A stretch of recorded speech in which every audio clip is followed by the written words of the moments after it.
একজন তো লিচুনি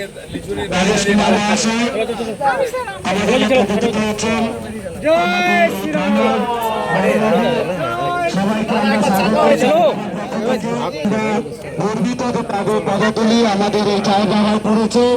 আমরা খুব আনন্দিত যে আমরা আমাদের প্রধান অতিথিকে আমরা পেয়েছি। মাননীয় মন্ত্রী দিলীপ ঘোষ মহাশয়, আমাদের এমএলএ রাজেশ কুমার মহাশয় এবং আমাদের বাসুদেবপুর থানার বড়বাবু সন্দীপ মন্ডল মহাশয়, সবার উপস্থিতিতে আমরা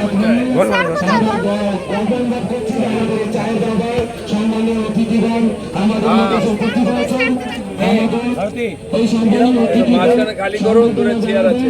এই চায়ের ব্যবহার কর্ণধার মাননীয় সন্দীপ মন্ডল মহাশয়, আপনি এই মঞ্চের সামনে আসুন।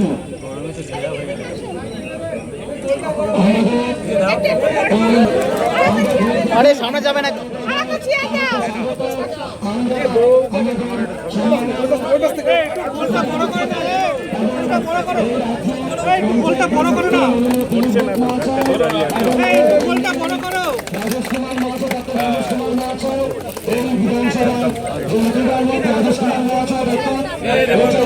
সুমিত মন্ডল মহাশয় আমাদের অতিথি, বাসুদেবপুর থানার খালি করুন, অতিথিদের সম্বোধনা করবেন আমাদের ভারতীয় সেনাপতি মহাশয় এবং ভারতীয় সেনাপতি মহাশয়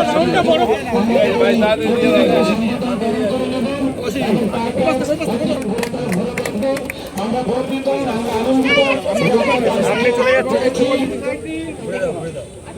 আমরা আমাদের অতিথিকে বরণ করা চলছে।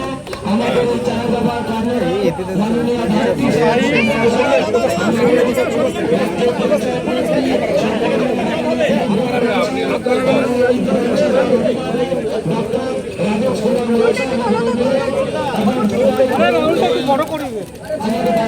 সবাই এরকম ঘিরে একটু বড় করে জায়গাটা বড় করে জায়গাটা বড় করে না,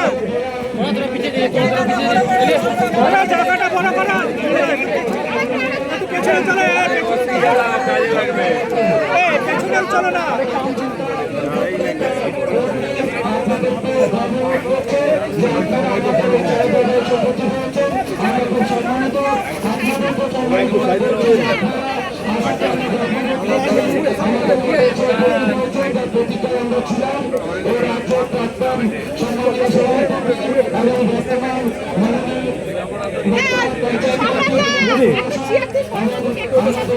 একটু বড় করে জায়গাটা সবাই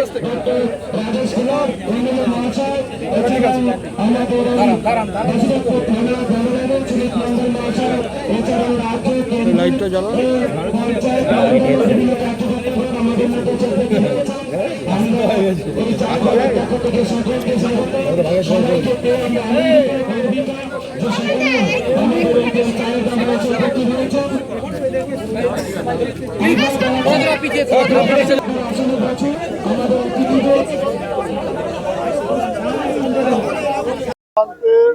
বাংলাদেশে যাওয়ার ঢল পড়েছে প্রায় কয়েকশো। এসআইআর ঘোষণা হওয়ার সঙ্গে সঙ্গে বহু লোক বাংলাদেশের দিকে পাড়ি দিয়েছিলেন। তখন টিএমসি সিপিএম এর লোকেরা আটকে ছিল। এখন এই সরকার যখন শুরু করেছে হোল্ডিং হাউস ইত্যাদি, এবং যাদের অবৈধভাবে নাগরিক না হয়েও সরকারি সুবিধা পাচ্ছিল তাদেরকে বাদ দেওয়ার শুরু হয়েছে কাজ, তখনই আবার এই যে প্রায় কোটি কোটি বাংলাদেশি অনুপ্রবেশকারী আছে যারা অবৈধভাবে সুযোগ নিচ্ছে, তারা আবার ভারতে ছেড়ে বাংলাদেশে যাওয়ার চেষ্টা করছে। তার জন্য হোল্ডিং হাউসও হচ্ছে, তাদেরকে অস্থায়ীভাবে রেখে তারপরে পার করা হবে। নিজের থেকেই চলে যাবে যারা এসআইআর এ বাদ গেছে, সেই সব পরিবার কোনো ডকুমেন্ট ছাড়াই এখানে থাকছিল, আর তারা কোনো সুবিধা পাবেন না। শান্তনুর বাড়ির সামনে যে পুকুর, সে পুকুরে মোবাইল ফেলে দেওয়া হয়েছে, এখনো পর্যন্ত ওই পুকুরেই রয়েছে, সেটাই কি উদ্ঘাটন মেন? এখানে মোবাইল ফেলো, এর আগের এমএলএ একজন ফেলেছিল, সে তো বাঁচেনি।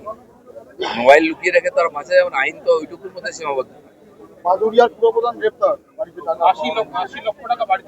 অনেক পুরপ্রধান, অনেক প্রধান, অনেকেই ভেতরে যাবে।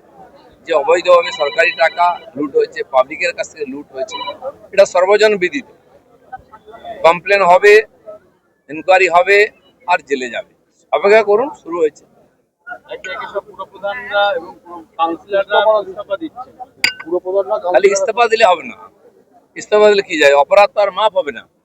যেতে নিন, জোর করে সার্টিফিকেট নিয়ে পঞ্চায়েত হয়েছিলেন, প্রধান হয়েছিলেন, এক তো তার জন্য তার সাজা হওয়া উচিত। দ্বিতীয় কথা, হয়ে 3 বছর যা লুট করেছে বা গত 15 বছর যা লুট চলেছে, তারও তো হিসাব হবে। সেটা তো অবৈধ কাজ। দিলীপ বাবু তাহলে বলতে যাচ্ছেন ইস্তফাই মাপ না, এরপরে ইনকোয়ারি কাজে। ইস্তফা দিলে কি হবে? সে তো এমনি তো কদিন পরে পোস্ট চলে যেত। আইনের হাতে আসতে হবে, সে রাজা প্রজা সবাইকে, তার বাইরে কেউ না। অভিযোগ দায়ের করা হবে এদের বিরুদ্ধে? গ্রেপ্তারি হুম। হবে? দেখছেন, অভিযোগ হচ্ছে আর গ্রেপ্তারি হচ্ছে। সেই জন্য সাধারণ মানুষকে বলছি, সে শিক্ষক নিয়োগের টাকা হোক বা পঞ্চায়েতের ঘর নেওয়ার জন্য, শৌচালয়ের জন্য টাকা, যে যেখানে ঘুষ নিয়েছে, তখন ভয় বলতে পারেন, এখন কমপ্লেন করুন, সব তদন্ত হবে, বিচার হবে। দাবি ত্যাগ। এই চ্যানেল কোনো প্রচার করে না হিংসাত্মক, ক্ষতিকারক বা অবৈধ কার্যকলাপ। এই চ্যানেল দ্বারা প্রদত্ত সমস্ত বিষয়বস্তু শুধুমাত্র একটি শিক্ষামূলক উদ্দেশ্যের জন্য। ধন্যবাদ। শুভেচ্ছা টিম আমার বাংলা নিউজ।